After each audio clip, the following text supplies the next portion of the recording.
नाही, मला नाही असं वाटलं. उलट तुम्ही माझ्या काल रॅलीमध्ये तुम्ही जर आला असता तर तुम्हाला दिसला असता की पूर्ण त्या पट्ट्यामध्ये मी काल तुम्हाला सांगितलं की भारतनगरला मीटिंग होती. तुम्ही जर मीटिंगचे जर फोटो बघितले असते किंवा रॅली बघितले असते तर कुठल्याही तऱ्हेची नाराजी नाही. उलटा लोक मला म्हणतात की ताई आम्ही तुमच्याबरोबर काम करू. सगळ्यात महत्त्वाची गोष्ट आहे की काही लोक म्हणजे आधी उत्तर मध्य जिल्हा जो होता तिथून माझ्या वडिलांनी 2004ला निवडणूक लढलेली. त्याच्यामध्ये काही मतदारसंघ हे माझ्या वडिलांकडे 2004ला होते. त्यामुळे व्यक्तिशः लोक वडिलांना ओळखतात, कामाची पद्धत लोकांना माहिती आणि त्याचाच फायदा खरं तर मला या मतदारसंघात होत आहे.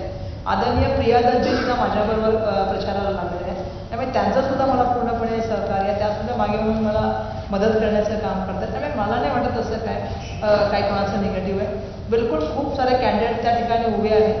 बिलकुल प्रत्येक पक्षाला अधिकार त्या कॅन्डिडेट उभं करण्याचा, प्रत्येक व्यक्तीला सुद्धा कॅन्डिडेट उभं करण्याचा आहे. त्यामुळे लढाई लढण्याचं काम आम्ही करू. आणि मला नाही वाटत की कुठली नाराजी आहे.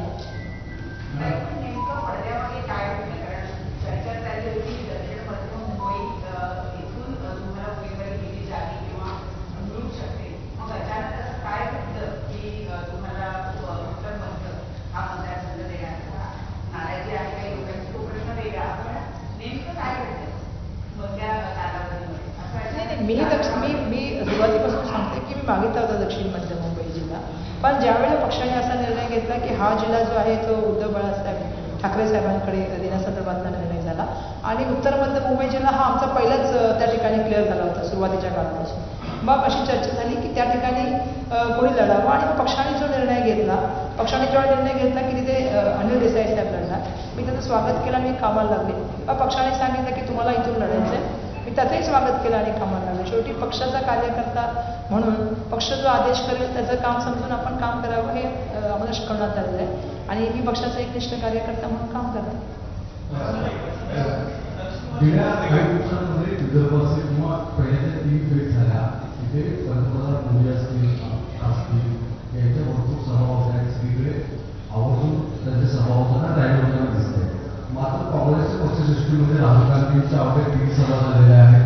मुंबईतला अजून प्लॅन काही दिसत नाही. इतकं दिल्लीतल्या नेत्यांचं दुर्लक्ष महाराष्ट्राविषयी का आहे, इतकी अवस्था का दिसून येते? मला वाटतं असं काही नाही आहे. राहुलजींनी पण त्याच वेळेला इतरही ठिकाणी राहुलजी जे आहे ते मिटिंग घेत आहेत आणि महाराष्ट्रात पण त्यांनी मिटिंग त्या ठिकाणी घेतल्या. मुंबईच्या बाबतीमध्ये 15 तारखेला आदरणीय मल्लिकार्जुन खरगे साहेब मुंबईमध्ये येत आहेत आणि आमचा प्रयत्न चालला आहे की आदरणीय प्रियंका गांधीजी किंवा आदरणीय राहुल गांधीजींना सुद्धा मुंबईमध्ये आणण्याचा.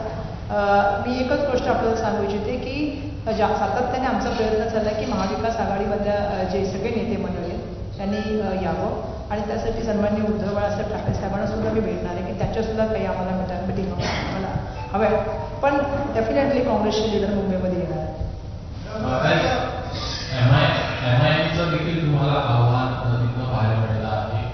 जयप्रकाश चौधरी आहेत, त्यांना उमेदवारी देण्यात आली आहे. कशा प्रकारे बघता आहे एक मोठी मुस्लिम उमेदवारांची संख्या आपल्याला तुमच्या मतदारसंघात पाहायला मिळते. कशा प्रकारे आव्हान बघता आहे तुम्ही तुमच्यासोबतच इतर जे काही सेक्युलर जे तुम्ही म्हणता आहात ते कुठेतरी डिवाइड होईल तुम्हाला? बिलकुल तुमचे मत जे आहे की बरोबर आहे की सगळ्यात जास्त उमेदवार माझ्यासमोर आहेत. जवळपास मुंबईमध्ये 27 उमेदवार उत्तर मध्य जिल्ह्यामध्ये आहेत. त्याच्यामध्ये जवळपास 17 ते 18 उमेदवार जे आहेत ते मुस्लिम मायनॉरिटीचे आहेत. पण मला असं वाटतं की प्रत्येकाला इलेक्शन लढण्याचा अधिकार आहे, त्याच्यामध्ये काही दुमत असण्याचं कारण नाही. कारण मी स्वतः पण इलेक्शन लढण्यासाठी इच्छुक होते आणि एकदा स्वतः उभी आहे. त्यामुळे मी कोणाच्याबद्दल सगळ्यांचं मी स्वागत केलं की जे उभे आहेत त्यांचं. पण माझंही म्हणणं तेच आहे की शेवटी लढाई जिंकायची असेल आणि लढाई बीजेपीच्या विरुद्ध आहे. मी सुरुवातीपासून सांगते की ही विचारांची लढाई आहे. ही वर्षा गायकवाड आणि उज्ज्वल निकम यांची लढाई नाही आहे. ही 2 विचारांची लढाई. एक विचार तो सगळ्यांना बरोबर घेऊन जाऊ इच्छितो, जो भारत जोडण्याची भाषा करतो, जो आपल्याला सर्वांना माहिती आहे की आम्ही न्यायाच्या योजनेशी बोलत आहे आणि आज आम्ही लोकशाही आणि भारतीय संविधानाबद्दल बोलत आहे.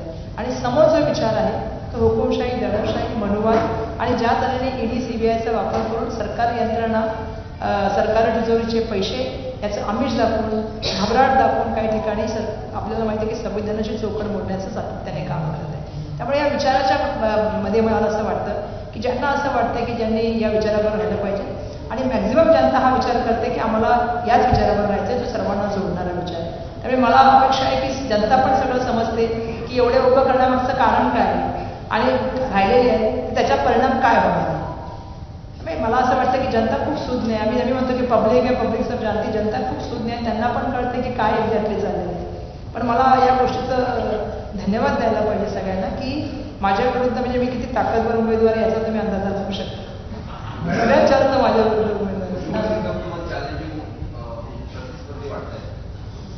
बघा असं आहे की युएल निकम साहेब, मी नेहमी सांगते की ते सरकारीमध्ये चांगले वकील असू शकतात, पण मी रस्त्यावरची वकील आहे. मी सुरुवातीपासून सांगते की रस्त्यावरचं काम करण्याचा अनुभव मला आहे.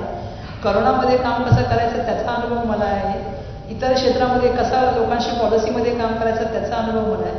मला भेटणं सोपं आहे, माझ्याकडून काम करून घेणं सोपं आहे. आणि जसं मी सुरुवातीपासून सांगितलं की मला भेटताना काही चौकट नाही आजूबाजूला की ज्याच्या माध्यमातून लोकांना यायचं आहे. 20 वर्षांचा राजकीय मला अनुभव आहे. आधी पण मी राजकारण घरामधून पार पडू शिकलेली आहे. मला असं वाटतं की मी माझा जो आहे स्वतःची जी क्वालिटी ती जास्त सांगितली पाहिजे. ते त्यांची सांगते. प्रतिस्पर्धी म्हणून बिलकुल त्यांच्याशी लढण्यासाठी मी तयार आहे. घराचा विषय फारच मोठा आहे आणि त्या विषयाच्या रूपात कुठे बोललं जात नाही असं लोकांचं. घराचा विषय काय सांगतात, वेगवेगळ्या झोपडे आहेत, धारावीसारखे झोपडे आहेत. मी सुरुवातीलाच बोलले, तुम्ही उशीर आला असाल. मी सुरुवातीलाच बोलले की रेल्वे, मी खारपट्ट्याच्या जमिनीवरचे बोलले, बीपीटीच्या जमिनीवरच्या झोपड्यांच्या बाबतीत बोलले, धारावीच्या बाबतीत तर मी लढाई लढण्याचं काम करतच आहे. पण येणाऱ्या काळामध्ये या सगळ्यांसाठी लढण्याचं काम करेन, कारण मला माहिती आहे की तिथले इशू एअरपोर्टच्या अथॉरिटीशी पण खूप सारे निगडीत आहेत. काल तर मी आज सकाळी एका ठिकाणी गेले चेंबूरला, तिथे मला लोकांनी सांगितलं की ताई सगळ्यात आम्हाला बाकी काही करू देऊ नका, आम्हाला इथे या वेळेला पावसाच्या वेळेला पाणी खूप इथे भरतं.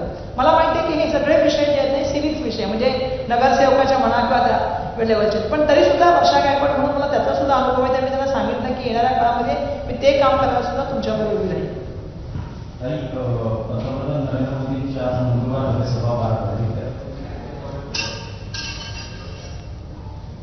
त्यांनी पहिल्यांदा नक्की सेना आणि नक्की राष्ट्रवादी यावर त्यांनी भाष्य केलं आणि त्यानंतर त्यांनी थेट शिंदे बरोबर आणि फडणवीस यांच्याबरोबर त्यांनी एकत्रित येऊन काम करावं असं देखील आवाहन त्यांनी केलं. कसं पाहता या सर्व राष्ट्रवादी, जुनी राष्ट्रवादी आणि जुनी शिवसेना यांना पुन्हा एकदा जवळ करण्याचं काम नरेंद्र मोदी? नाही, मला असं वाटतंय त्यांना ना त्यांचे आता पराभव दिसत चालले. ज्या तऱ्हेने ते भांबावलेले स्टेटमेंट करतायत, म्हणजे परवा त्यांचं मी एक स्टेटमेंट ऐकलं की अडाणी आणि अंबानी ट्रक भरून पैसे घेऊन जातात. माझा तर त्याच वेळेला त्यांना मी म्हटलं की काय स्टेटमेंट आहे, म्हणजे त्यांचा कदाचित स्वअनुभव ते सांगत असतील. आता ज्या शरद पवारांचं बोट धरून ते राजकारण शिकले, हे तुम्हालाही माहिती आहे की मी नाही बोलले, त्यांनीच बोललेलं वाक्य. आणि आता तेच सांगतात की शरद पवार नकली आहे. तेच सांगतात ज्या सन्माननीय बाळासाहेबांचं नाव घेऊन ते सत्तेमध्ये आले. सन्माननीय उद्धव बाळासाहेब ठाकरे साहेबांना जाऊन ते भेटले त्यावेळेला. काल परवा मी उद्धव ठाकरे साहेबांचं भाषण ऐकलं की त्यांनी 14 आणि 19 आमच्याकडून सह्या घेतल्या देशाचं पंतप्रधान होण्यासाठी. आम्ही त्यांना उमेदवार म्हणून केलं. त्यांना ते नकली म्हणतात. म्हणजे मला कळत नाही की ते काय त्यांचं. आणि दुसऱ्या क्षणी उद्धव ठाकरेंना पण त्यांनी मधल्या काळात ऑफर दिली, माहिती आहे का तुम्हाला, की तुमच्या वेळेला आम्ही तुम्हाला उभं राहू. आणि आज ते सन्माननीय शरद पवार साहेबांना देत आहेत. म्हणजे ते खूप स्वतः म्हणजे काय बोलतात त्यांना कळतंय का, ते असं झालेलं आहे. ते मनसेसारखं एक चाललेलं आहे की मागच्या वर्षी बिलकुल बीजेपीशी लढायचं आणि पुढच्या वर्षी बिनशर्त पाठिंबा द्यायचा.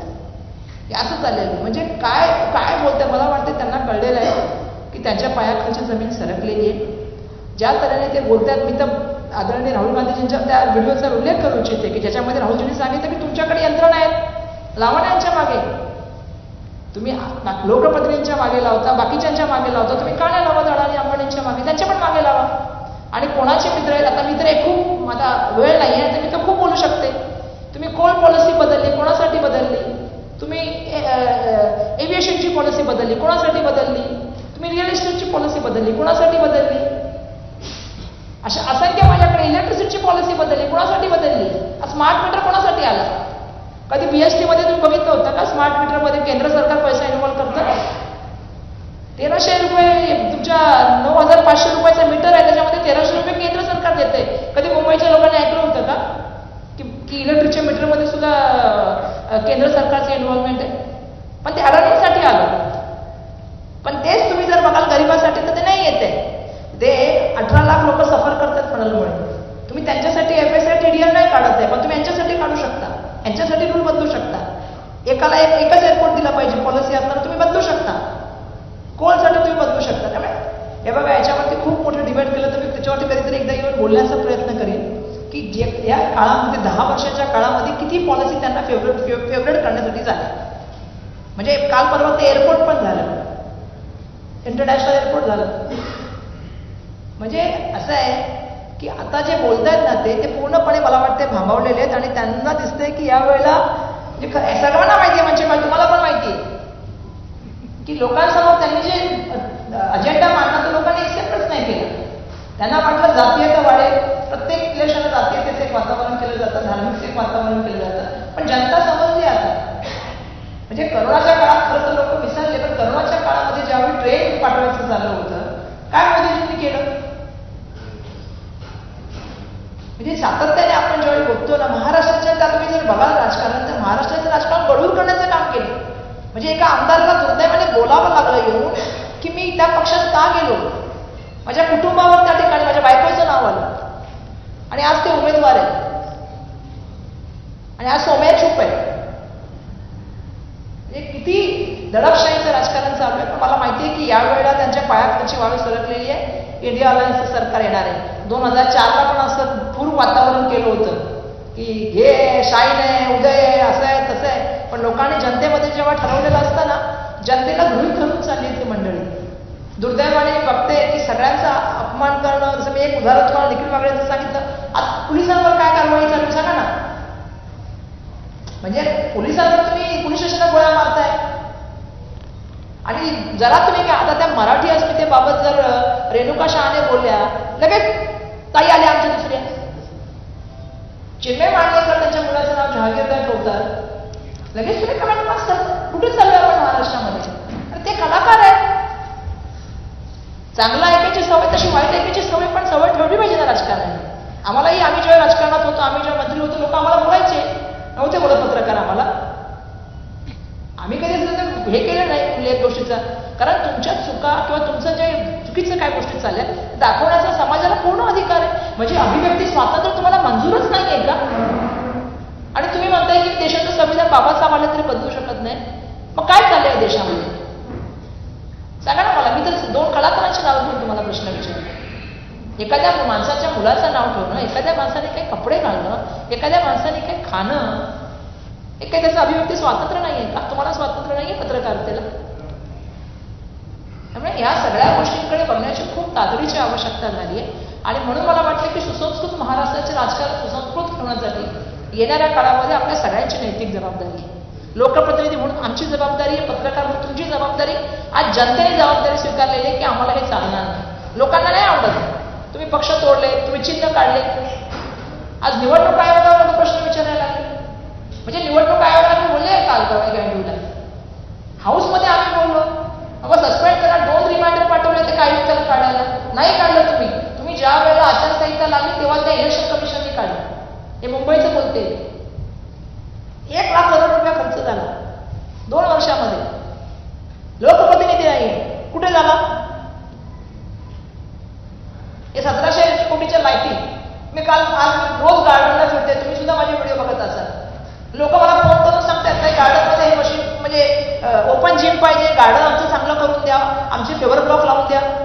तुम्हाला खरंच ब्युटिफिकेशन करायचं होतं ना, तुम्ही गार्डन का नाही डेव्हलप केले? तुम्ही ओपन प्लॉट तर लोकांसाठी म्हटलं की तुम्ही प्रायव्हेट माणसाला द्यावे. त्याच्याविरुद्ध आम्ही आंदोलन केलं. आम्ही दत्तक वस्तीचं काम तुम्ही लोकांचं काढण्याचा प्रयत्न केला, त्याच्याविरुद्ध आम्ही आंदोलन केलं. दत्तक वस्तीचं काम करून कोणाला देणार होते? एका मित्राला. शौचालय साफ करण्याचं काम करून कोणाला? मित्राला. सायन हॉस्पिटलचं काम करून कोणाला देणार आहे? म्हणजे एवढं जर तुम्ही जनतेला एक्सपर्ट वाटेल घेऊन चाललं नाही पाहिजे. तुम्ही कायदा सुव्यवस्था मानता की नाही मानता? तुम्ही समाजाचा आणि लोकांचा रिस्पेक्ट करता की नाही करता? हाही एक महत्वाचा मूलभूत प्रश्न आहे. मला या माध्यमातून हे सगळे प्रश्न विचारायचे आहेत त्यांना. खरं तर काँग्रेस प्रवक्ता राधिका खेरा न्याय मागतात. राजीव गांधी आणि यांना कोणालाही वेळ झालेली आहे. त्यांचा जो प्रसंग घडला म्हणजे दिल्लीच्या काँग्रेस कार्यकर्त्याच्या भवनामध्ये तो लांछनास्पद असताना सुद्धा तुम्ही कोणी पदाधिकारी लक्ष किंवा कोणा कार्यकर्ते लक्ष देताना दिसतात. ती बाई आज न्याय मागते, तुम्ही दुर्लक्ष करता. म्हणजे बिलकुल त्या महिलेला न्याय मिळायला पाहिजे या मताची मी पण आहे. पण मी या सगळ्यांची ट्विट बघते. मी रोहन गुप्ताचं ट्विट बघितलं, मी वल्लभ भाऊंचं ट्विट बघितलं, मी राधिकाचं बघितलं, मी काल परवा सगळ्यांचं बघितलं. या सगळ्यांच्या ट्विटमध्ये सनातन शब्द आहे. सनातन धर्माबद्दल आम्ही सगळ्यांना वाटतं. सगळ्यांचे ट्विट समान कसे असतात? राधिका महिला आहेत, महिला म्हणून मी तुम्हाला सांगते, मी असेंब्लीत पहिली महिला आहे जी म्हणायची की महिला म्हणून आम्ही सगळे एक. तिथे पक्षीय राजकारण नाही, तिथे फक्त महिला म्हणून आम्ही सगळे एक. म्हणून मी मगाशीच म्हटलं की महिलेला कुठला धर्म नसतो, महिलेला सगळ्यांनी माता म्हणून बघितलं पाहिजे. म्हणून मी कालच म्हटलं की महिला ही जी आहे ना, थोड्या काळासाठी पत्नी असते, अनंत काळासाठी माता असते. मातेला कुठला धर्म नसतो. त्यावेळेला आपण ज्यावेळेला राधिकासाठी बोलतो त्यावेळेला आम्ही यासाठी, मी मणिपूरसाठी पण बोलली, मी तर बिल्किस पिंडासाठी सुद्धा बोलते, मी तर उन्नावसाठी पण बोलते, मी तर हाथरससाठी सुद्धा बोलते, महाराष्ट्रामध्ये बीडमधल्या घटनेसाठी बोलते. झाली का केस? नग्न निघाली, आमदारांचीच बायको होती ना. त्यामुळे मला एकच सांगायचं की ट्विट बघा सगळ्यांचे.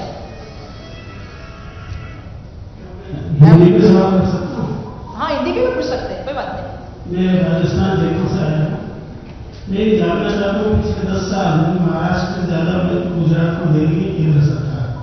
कांग्रेस इसको लेकर के क्या सोचती है? क्या कांग्रेस में कभी महाराष्ट्र का किस तरह से महत्व घटाया जा रहा है? गुजरात को ज्यादातर बजट दिए जा रहे हैं महाराष्ट्र की जगह. तो कांग्रेस इसके बारे में क्या सोचती है? क्यों अब तक कोई आंदोलन खड़ा नहीं करता? नहीं, ऐसा नहीं. हमने आंदोलन खड़ा किया, जो पाकिस्तान के वो सब जब प्रोजेक्ट जो महाराष्ट्र के बाहर गए. अभी भी मैंने मुंबई की बात की, मुंबई की अस्मिता की बात की, जिसमें मैंने कहा कि हमारा फाइनेंशियल सेंटर जो बीकेसी में था, या हमारा मार्केट जो था ज्वेलरी का, वो मैंने कहा. मैंने आपको मालूम है बुलेट ट्रेन की बात की, मैंने बाकी क्रिकेट मैच की बात की, मैंने फिल्म फेयर के बीच में तो फिल्म इंडस्ट्री को भी बाहर लेने की बात चल रही, तो इसकी मैंने पूरी तरह से बात की और लगातार मैं इसके खिलाफ आवाज उठाई. अब मैंने देखा कि एक सूरत की कंपनी ने कहा कि भैया मराठी लोगों को काम पे नहीं लेना है, उसके ऊपर भी मैंने कल परसों आवाज उठाई. फिर कहा गया कि सोसाइटी में नहीं आना है, उसके ऊपर भी मैंने बात की. ये सब नहीं होना चाहिए. नफरत की राजनीति क्यों हम फैला रहे हैं? और मराठी जो आदमी है या मराठी की अस्मिता को तो आपको संभालना चाहिए. मैंने इसीलिए रेणुका शहाणे जी का उल्लेख किया. उन्होंने तो अपने ट्वीट में क्लियर लिखा, मैं किसी भाषा का आदर नहीं करती, ऐसा नहीं, अनादर नहीं करती हूँ, ऐसा नहीं है. मैं सबका आदर करती हूँ, सभी भाषाओं का. मैं भी सब भाषाओं में काम करती हूँ, लेकिन मराठी भाषा जहाँ आप रहते हैं महाराष्ट्र में, उसकी गरिमा को समझना पड़ेगा, उसकी इज्जत तो करनी पड़ेगी ना. अगर इतने कहने के ऊपर चित्राबाग उनसे सवाल पूछने लगेगी कि ऐसा तो राजनीति का है, ऐसा नहीं होता है ना. मैंने इसीलिए कहा कि एक बच्चे का नाम अगर जहांगीर रख जाता है तो उसके ऊपर अगर सवाल देश में पूछने लगे तो क्या रह गया? आप उसको ट्रोल कर रहे हो उस इंसान को. ये राजनीति का कोई तरीका नहीं हो गया. अगर आपको सुनना नहीं है, चित्राबाग जो पूछ रही है उनके बारे में तो मैं कभी एक दिन बात करूंगी. सोई के हिसाब से वो बात करती है. जब उनको बात करने के लिए संजय चौहान, अपना चौहान सिंह के बारे में, अपना संजय क्या नाम है उनका, मिनिस्टर राठौड़, वो चौहान, पूजा चौहान है ना, बाद में बंद हो गया उनका. कुछ कह रही है, अब भूल गए उनका संघर्ष. कन्वीनियंस के हिसाब से राजनीति होती, राजनीति विचारों के लिए होती है. अगर आप विचार के पक्के हैं तो आप, लेकिन उन्होंने खुद ही पार्टी बदली, तो उनका क्या है?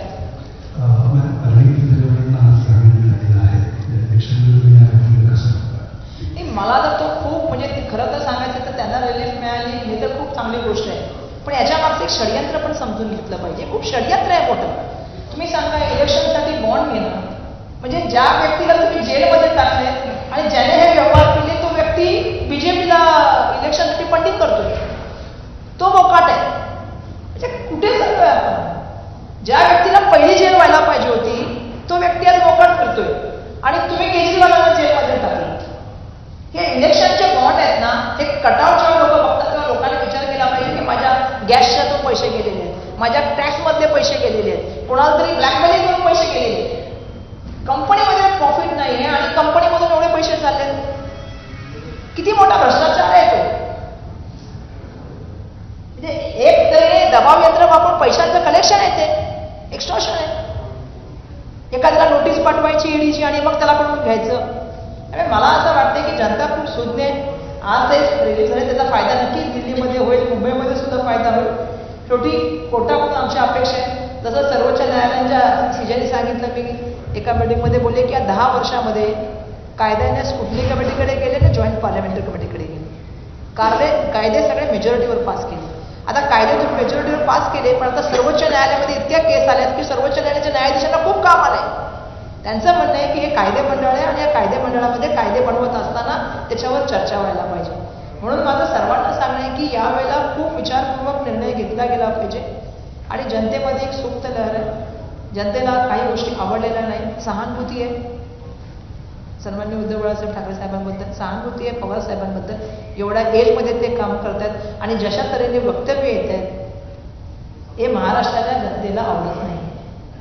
आणि मला असं पूर्ण अपेक्षा आहे की येणाऱ्या काळामध्ये आम्ही महाविकास आघाडीच्या मुंबईमध्ये तर तुम्हाला कदाचित 6च्या 6 सीटांमध्ये मी 2004च एक्सपेक्टेशन ठेवते, पण महाराष्ट्रामध्ये पण तुम्हाला दिसेल. आणि तुम्ही 4 जूनला बघाल, मला पूर्ण खात्री आहे की इंडिया अलायन्स सरकार आज केजरीवाल यांना जो बेल मिळाला आहे त्याचा इंडिया आघाडीला कितपत फायदा होईल असं मला वाटतं. मला नक्कीच वाटतो फायदा होईल. कारण त्याच्याने एक झालेलं आहे की लोकांना पण कळलेलं आहे की यांची जी चाललेली आहे हुकुमशाहीच्या दृष्टिकोनातून कारवाई किंवा एक दबाव यंत्र करायचं म्हणजे सोरेनजींना केलं, ह्यांना केलं, तर जनतेला कळत चाललं की न्यायासमोर कोणी हे नाही आहे. आणि तुम्ही आता स्टेटमेंट बघा ना त्यांच्या ज्या तऱ्हेने यायला लागेल. एक स्टेटमेंट अशी देतात, एक स्टेटमेंट तशी देतात. ते का मागताय सपोर्ट? माझा हाच प्रश्न आहे.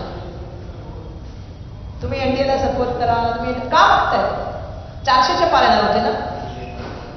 यासाठी मागतात की साऊथमध्ये 6, नॉर्थमध्ये हाफ. कुठून येणार त्यांच्या 400? मला सांगा.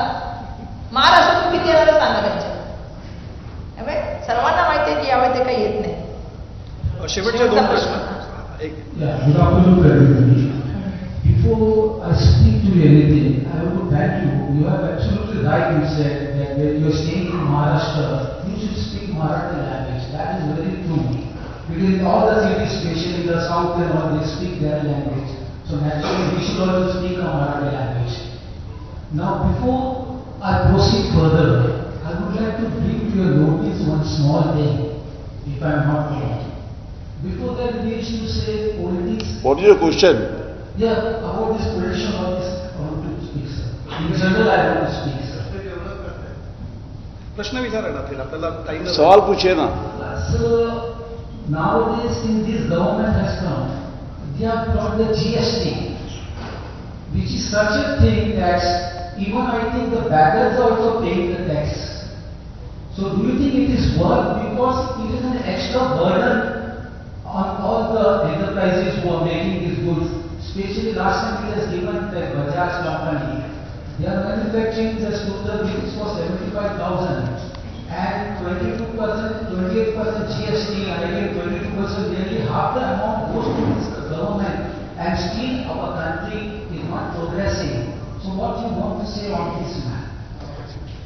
बिल्कुल. गब्बर सिंह टैक्स का तो हमारे राहुल जी ने बोला है, लेकिन मुझे भी मालूम है जीएसटी का इम्प्लीमेंटेशन से पहले कोई प्लानिंग ही नहीं थे. इम्प्लान बोलते ना हम लोग जैसे कुछ प्लानिंग के बगैर किया वो चीज़ें. मैं अपने यहाँ पे कपड़ा व्यापारी की बात करना चाहूँगी. आप रॉ मटेरियल लेते हो उसके ऊपर जीएसटी, स्टिच कर रहे हो उसके ऊपर जीएसटी. अभी अल्टीमेटली वो जीएसटी किस पे आएगा? कंज्यूमर पे. तो इसीलिए हम कह रहे हैं और जो काम कर रहा है उसको भी नहीं वो एक्सपेंस उसके बजट में भी नहीं बैठ रहे. तो कहीं ना कहीं सभी व्यापारी भी परेशान है. इसीलिए मैं इस बार व्यापारियों से भी कह रही हूँ जो स्मॉल स्केल इंडस्ट्री चलाते हैं या मीडियम स्केल इंडस्ट्री चलाते हैं, राइट नाउ वो बहुत सारे ट्रबल में है. अभी अगर दूध पे, पनीर पे, दही पे, पेन पे, पेंसिल पे जीएसटी आएगा तो कॉमन आदमी क्या करेगा? आपने बड़ी चीजों के ऊपर जवान फीचर का एक है ना कि किसान के ट्रैक्टर पे कितना है और इसके पे कितना है, मालूम है आपको? शाहरुख खान एक सवाल पूछता है कि मिनिस्टर साहब बताइए कि ट्रैक्टर पे कितना जीएसटी है और एक कुछ तो पूछता है उनको मर्सिडीज पे कितना जीएसटी है, कार पे. तो वो उसका जवाब जो दिया है ना वही है कि प्लानिंग ही नहीं है. विदाउट प्लान एक जीएसटी का करने का काम किया तो normal middle class, upper middle class आदमी तो इसको सह ही नहीं सकता. लास्ट प्रश्न. शेवटचा प्रश्न. प्रश्न माझा असा आहे की उत्तर मुंबई, मध्य मुंबईतून मुलं राहतात आणि आमच्याच मतदारसंघात तर सगळ्यात मुंबईचा सगळ्यात महत्त्वाचा प्रश्न आहे म्हणजे लोकल ही तुमची जीवनवाही. पण आज बघतो आहे की 6 कॉन्स्टिट्युएन्सीजमध्ये जे कॉन्फ्लिक्ट्स आहेत, कोणीही लोकलच्या प्रश्नांमध्ये आणि लोकल प्रवासाच्या प्रश्नांवरती बोलायला तयार नाही. आता आपल्या मतदारसंघातून 2 हार्बर जाते, ट्रान्स हार्बर जाते आणि एक अंबेडकर रेल्वे हार्बर जाते. 2 आपल्या मतदारसंघातून जातात. गेल्या आठवड्यामध्ये सोमवार आणि बुधवार 2 वेळा लाखो लोकांचे प्रॉब्लेम्स आहेत, शेकडो गाड्या रद्द झाल्या. परिणामी सगळा बोजा हा मेन लाईनवरती आला आणि मेन लाईनच्या गाड्या म्हणजे त्याच दिवशी एक एक गाडी अर्धा तास लेट झाली. हा जो भाग आहे याच्या संदर्भामध्ये आपली भूमिका काय आहे? कारण सगळ्यात मोठा दिलासा ह्या काळामध्ये मिळाला पाहिजे तो महिला, अपंग, लहान मुलं आणि ज्येष्ठ नागरिक या लोकांची प्रचंड हाल त्या काळामध्ये गेल्या 8 दिवसापूर्वी झाले. पण कुठल्याही उमेदवाराने त्याच्या संदर्भामध्ये भाष्य सुद्धा केलेलं नाही. मला असं वाटतं की आपण धारावीसारख्या ॲग्रेसिव्ह आम्ही कित्येक वर्ष तुम्हाला विधानसभेमध्ये पाहिलेलं आहे आणि म्हणून ती सर्वसमावेशक भूमिका तुमची असते. त्यावेळेस तुम्ही पक्ष बघत नाही. मला असं वाटतं की मुंबईकरांचे प्रश्न हे रेल्वेशी जास्तीत जास्त निगडीत आहे. तुमची भूमिका काय झाली मुंबईकरांच्या रेल्वे प्रवासी म्हणून? पहिलं तर तुम्ही उत्तर मध्य मुंबईचे मतदार आहात तर माझं पहिली रिक्वेस्ट आहे की मला मतदान करा. दुसरं तुम्ही जे बिलकुल आणि दुसरं माझं सगळ्यात सांगणं आहे की रेल्वेच्या बाबतीमध्ये माझे 2 अनुभव आहेत. मी कालच LTT स्टेशनवर सकाळी गेले होते आणि 11 वाजता गेल्यानंतर माझ्यावर काही पत्रकार सुद्धा तुमचे आले होते LTT स्टेशन. हां, ते बसले. मी गेले आणि मी यासाठी गेले की भरपूर लोक आता गावी जायसाठी निघालेले आहेत आणि सगळ्यात महत्त्वाचं स्टेशन तुम्हालाही माहिती आहे, ज्यावेळी करोना होता त्यावेळी पण मी ते LTT स्टेशनवर खूप वेळ गेलेले. आता मी यावेळेला गेले, लोकांच्या ट्रेन येतात 30-30 तास लेट होत्या. म्हणजे मला तिथले काही लोक बिहारला जाणारे भेटले, काही उत्तर प्रदेश जाणारे भेटले, काही कोकणात जाणारे भेटले आणि मी ज्या ट्रेनमध्ये शिरले ती ट्रेन केरळाला जाणारी होती. तिथल्या लोकांनी मला सांगितलं, म्हणजे मी हे लॉंग डिस्टन्सचे मी ट्रेन तुम्हाला सांगते आणि गावी जाणार. तुम्ही जो प्रश्न विचार त्याच्यापूर्वी लोकांनी मला सांगितलं की सीटा बघा, तिथे टॉयलेटचा एवढा वास होता. म्हणजे मी खरं तर पियुष गोयलाला त्या ठिकाणी प्रश्न पण विचारला की पियुष गोयलांना कोळीवाड्यामधल्या मासाचा वास सहन झाला नाही, कधीतरी त्यांनी रेल्वेने प्रवास करायला पाहिजे होता. मी त्यांना कळलं असतं की टॉयलेटच्या बाजूला जे सीट आहे त्यांच्या लोकांची काय अवस्था असते, त्या दोन्ही कंपार्टमेंटची काय अवस्था असते. आणि मग तिथे मी गेल्यानंतर मला कळलं की मला लोकांनी सांगितलं की माझ्या भावाचा मृत्यू झाला, त्या मृत्यूसाठी मी सकाळी निघालो ट्रेनने आणि ट्रेन कॅन्सल झाली. मला कुठलं तरी तिकीट द्यायला सांगा. आणि मी तिथल्या अधिकाऱ्यांना भेटले. एकाने सांगितलं माझा पाय तुटलेला आहे, मी उभं राहू शकत नाही. त्या ठिकाणी ह्यांना विचारा, लोक खाली झोपले होते. अहो 30-30 तास ट्रेन लेट, 10-10 तास ट्रेन लेट. ट्रेनच्या काउंटरवर तुम्हाला पहिलं तिकीट मिळतं, त्याच्यानंतर काउंटरच बंद होतं. मॅक्झिमम तिथे लोक बिचारी तिकीट घेऊन ब्लॅकने आली होती आणि ती खाली झोपली होती महिला. त्यामुळे मी त्यांना म्हटलं हे काय. एका महिलेने मला सांगितलं की माझ्याकडे लहान बाळ आहे, त्याला मी दूध पण देऊ शकत नाही कारण कॅन्टीन नाही आहे, पाणी घेऊ शकत नाही. मी म्हटलं तुम्ही कॅन्टीन तरी सुरू करा. आणि सगळ्यात महत्त्वाचा प्रश्न, तिथे मागे आग लागली होती. आता सुद्धा त्या फायर ब्रिगेडचा कसलाही त्या ठिकाणी काम झालेलं नाही आहे. दुर्दैवाची गोष्ट आहे. दुसरा माझा अनुभव एक आहे, मी एकदा AC ट्रेनने गेले, विटीपासून ते आपल्या बोरवणीपर्यंत.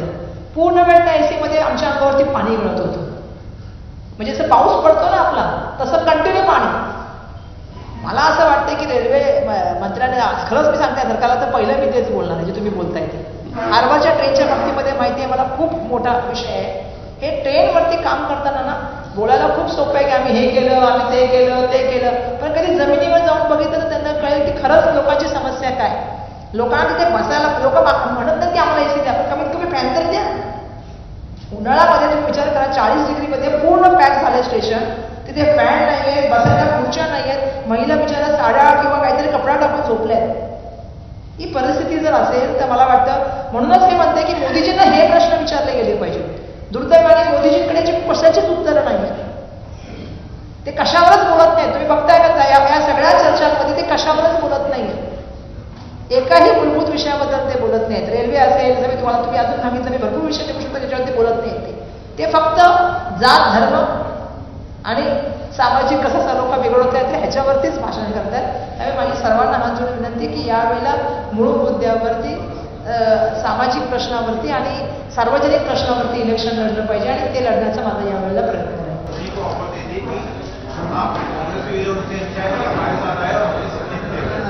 देखिए, मैं देश के प्राइम मिनिस्टर जी से मुझे इज्जत मैं उनके भाषण सुन रही हूँ, मुझे ऐसा लग रहा है कि उनको अपना पराभव दिख रहा है और इसीलिए वो शायद बौखलाहट से हमारे बहुत सारी चीज़ें कह रहे हैं.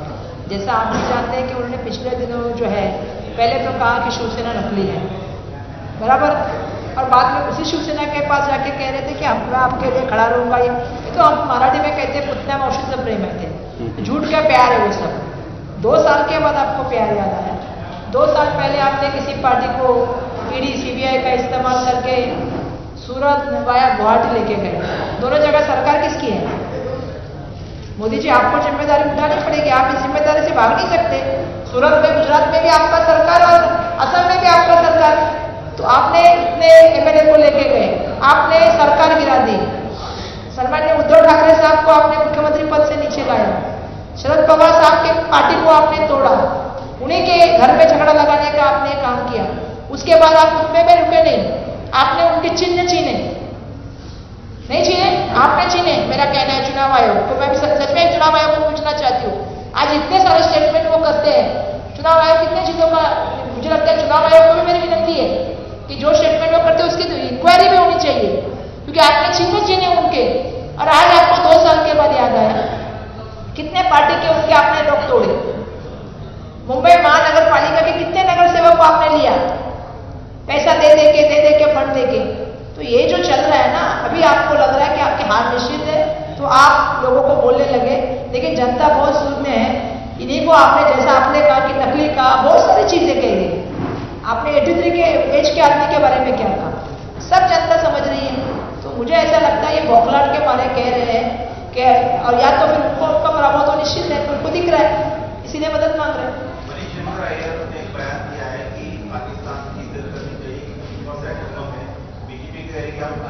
मणिशंकर अय्यर जी के सवाल का जवाब मैं नहीं दूंगी, वो कांग्रेस के कोई मेंबर नहीं है। मैं अपनी पार्टी की बात करूंगी। मणिशंकर जी का जो व्यूज है उनका पर्सनल व्यू हो सकता है। नहीं, अरविंद केजरीवाल जी को जमानत मिल गई कानूनी प्रोसेस के माध्यम से, लेकिन जिस व्यवहार के लिए उनको अंदर भेजा गया था, जिसके लिए हुआ था, उस इंसान के पास जो इलेक्शन बॉन्ड लिए है बीजेपी ने, उसके ऊपर कार्रवाई कब होगी?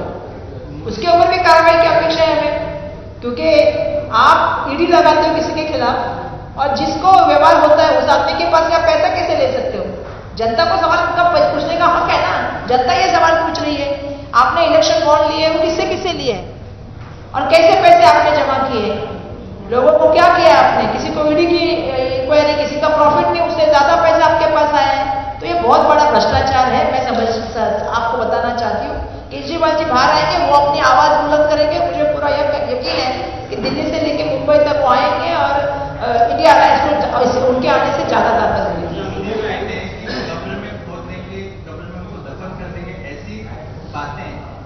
सूचना भी कर रही है, कांग्रेस भी कर रही है। शब्द है कि मोदी को गाड़ देंगे, मोदी को की कब्र खुदेगी, इसमें भी अपने वोट बैंक को पसंद आए वो गालियां देंगे। मोदी जी हमेशा क्यों सिंपत्ति चाहते हैं? मोदी जी काम पे क्यों नहीं बात करते? मोदी जी ने काम पे बात करनी चाहिए ना। 10 साल में उन्होंने देश के लिए क्या किया, उसमें बात करनी चाहिए। मोदी जी कितनी गालियां देते हैं राहुल जी को, बीजेपी के लोगों ने कितनी गालियां दी राहुल जी को। पप्पू नाम किसने रखा राहुल जी का? राहुल जी ने ये दिखा दिया कि भारत जोड़ो यात्रा, भारत जोड़ो न्याय यात्रा में दिखा दिया कि मैं अपने जो बात कह रहा हूं वो सच है। जब कोरोना में उन्होंने बात कही थी कि आपको इसमें ध्यान देना चाहिए, बाद में पता चला वो बात सच है। अडानी के ऊपर जब बात की, अडानी के ऊपर बात की, 46 डे में आपने उनकी सांसदी छीनी। तो मैं ये सवाल उनसे पूछना चाहती हूँ, बिल्कुल मैं कहना चाहती हूँ कि अभी काम की बात कीजिए। आप जो गारंटी दे रहे हैं उसमें लोगों का यकीन नहीं है, क्योंकि आपका 10 साल का अनुभव की वजह से हो रहा है। एबीपी माझा, उघडा डोळे बघा नीट।